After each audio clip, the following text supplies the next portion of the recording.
A chocolate lab sits attentively on a dock in central Maine. Dogs are very perceptive of human words and the tone in which they're spoken. Photograph by Hannele Lahti, National Geographic Creative Few of us can resist using baby talk with our dogs. Next time someone makes fun of you for it, you can tell them that science is on your side.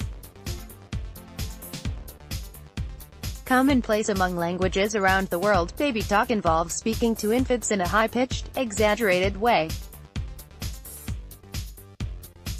It's thought to help babies learn language, for example by making vowels clearer and strengthening social bonds with parents.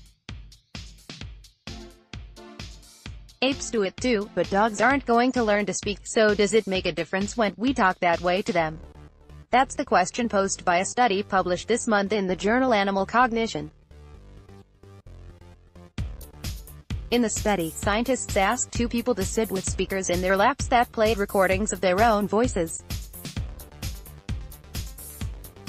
Does your dog prefer you over anyone else? It's complicated. Dogs, we think, are very sensitive to changes in acoustic properties, things like the gender of the person, the size of the person, so that's why the recording of the speech always matched the person that was holding the speaker, says co-author Alex Benjamin, a Ph.D.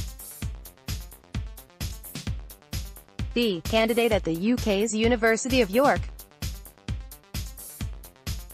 Join Nat Geo Wild for Deadliest Week Ever, starting Monday, May 28.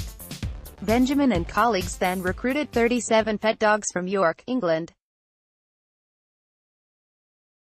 Leashed the pets and brought them into a room with the two people, where the animals heard two types of recorded speech, a normal, conversational tone and dog-directed speech, a sort of equivalent of dog-baby talk with exaggerated intonation and words. Relevant to the dog-like treat. The team then measured how much time the dog spent looking at each person as the recordings played, as well as how much time the canine spent with each person after being taken off leash. Read how your dog picks up on your emotions. The dogs spent more time looking toward the person using dog-directed speech, says Benjamin.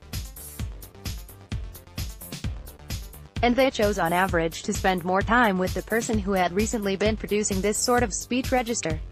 The results suggest dogs do seem to prefer the canine version of baby talk. Pets of Nat Geo. See how our photographers captured perfect pics. Capturing portraits of dogs, cats, rabbits, tortoises, and guinea pigs is no easy task.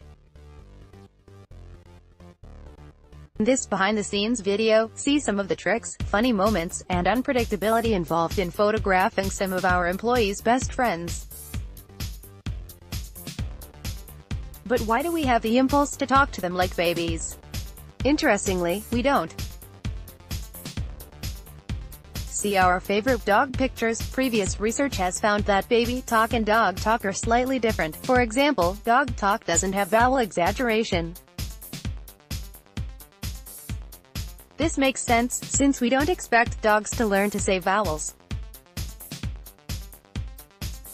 Parrot owners, on the other hand, do exaggerate vowels when speaking to their birds, some of which can imitate human speech. This suggests that we are sensitive to the linguistic ability of the animal or person we are talking to, says Benjamin.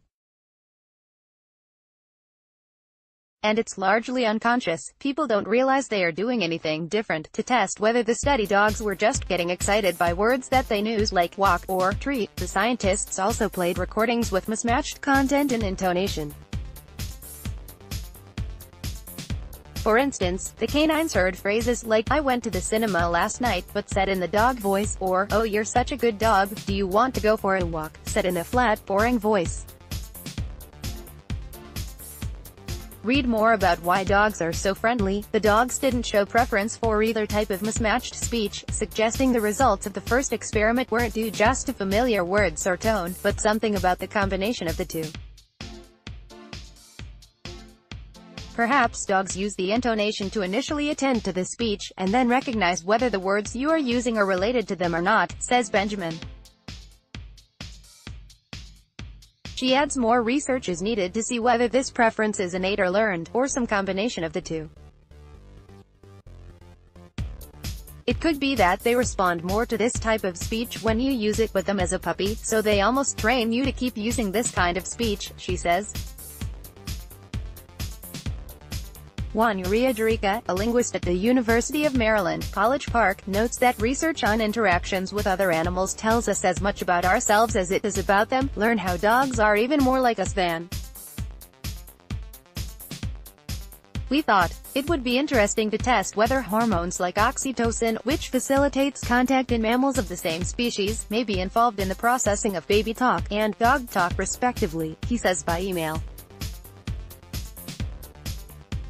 Adds Benjamin, "We're not trying to argue that you have to talk to your dog in baby talk for it to love you. Rather, now you don't have to be embarrassed if you do.